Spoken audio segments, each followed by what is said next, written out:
last year, thousands of fish washed up off the shores of Vietnam from the Hà Tĩnh province down to Huế province, spreading down to Da Nang city. The evidence suggests that this is a result of toxic waste discharged from Formosa Hà Tĩnh Steel Corporation, a Taiwanese company operating in Vũng Áng industrial zone.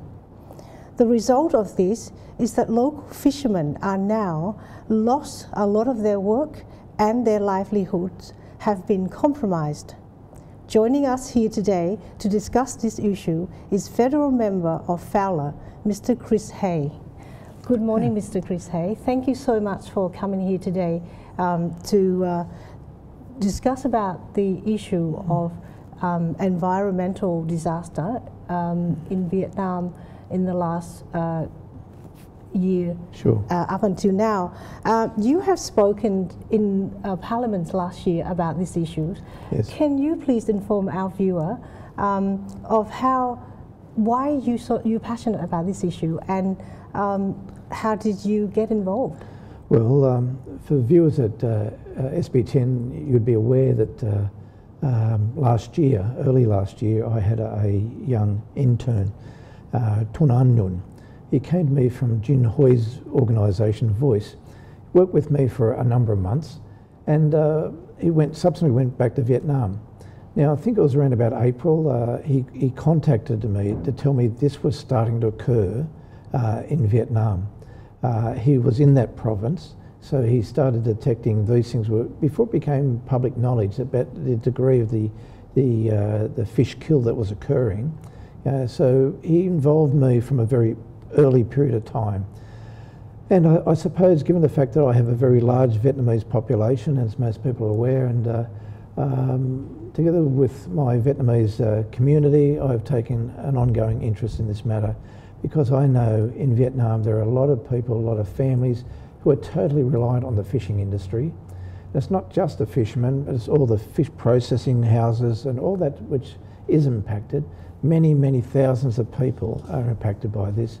It is affecting people's livelihoods, and I've seen a level of crackdown which concerns me, where people simply want to go and get justice, seeking compensation for what they've lost through no fault of their own.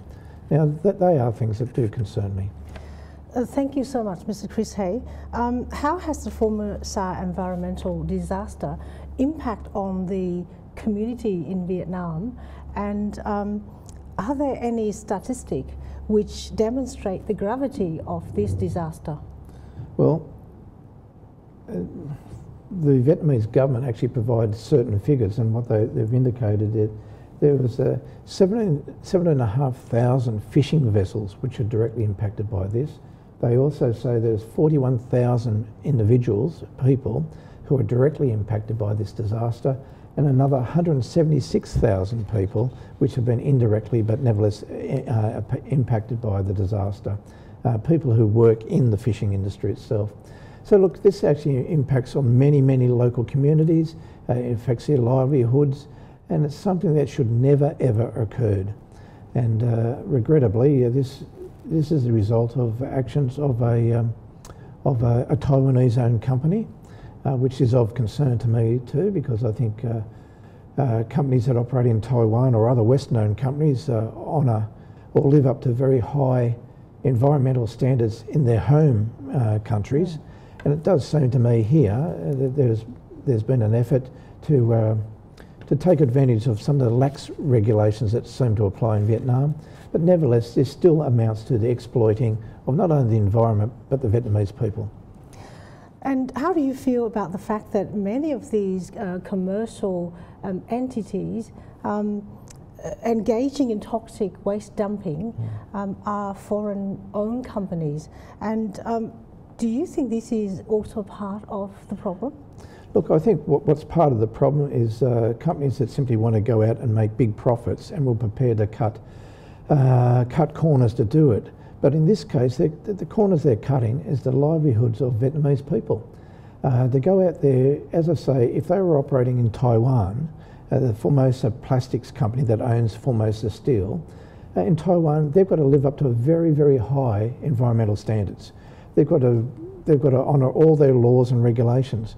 Whereas it seems when they're operating in Vietnam, they're prepared to cut corners, prepared to discharge this toxic waste, and not wanting to take responsibility for it. Now, I think this is, while we're right to be critical on many occasions of the Vietnamese government, where we see Western companies going into Vietnam, taking advantage of their laws, lax regulations, I think we should be equally critical of those companies themselves. And it's, Formosa Steel is not the only one.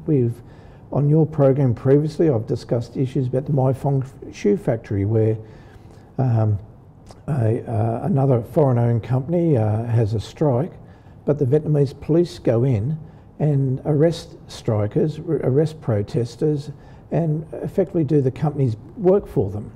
That's not the way that we expect Western companies to operate. We expect to show what we believe as coming from democracies. We expect them to honour the way we deal with people, the way we honour the regulations, and also the way we treat the environment. Chris, then how do you feel about what do you think the reaction of the international community in regarding to the toxic waste dumping in Formosa and in the entire region as a whole? Look, I think it is very important. Anything involving the environment, I think we've all got a collective responsibility in, there's no question about that. But where we can see that, as I said, we're talking about 176,000 people are being impacted by this environmental disaster. That should be a concern to all of us.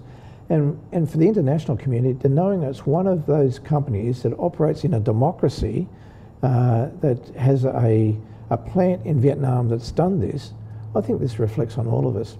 This just shows that some of our Western-owned companies are prepared to exploit lax regulation and not care about the plight of people. Now, I think that should be a concern for all of us in the international community. So in that case, are there any sanctions that in place for those who may be responsible for this kind of incident? And if there is, has there been any sanction in place on those people? Well, since the start of this issue, the Formosa Steel Company has now acknowledged that it was responsible. I think it's paid the Vietnamese government something in the vicinity of $500 million. But what also concerns me is the fishermen, those who are dependent on the fishing industry, have yet to receive any compensation. As a matter of fact, it was only in February this year that a Catholic priest was leading 500 protesters directly involved directly affected by this toxic discharge. He was leading them to the court in Hà Tĩnh province so they could seek justice, so they could seek compensation. What I am concerned on is the level of crackdown that we saw.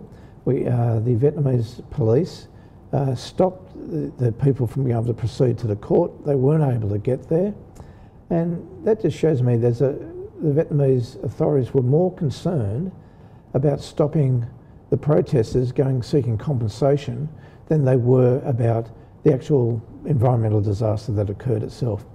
The people always matter, and it doesn't matter if the Vietnamese government, a socialist government, you would think that they would certainly know about people matter, that people matter most, and yet they were prepared to have the police crack down on these protesters, prevent them from getting to the court, preventing them from seeking compensation. So I reckon that's a real concern. Thank you so much for your time, Mr. Chris Hayes. Thank you. Thank you.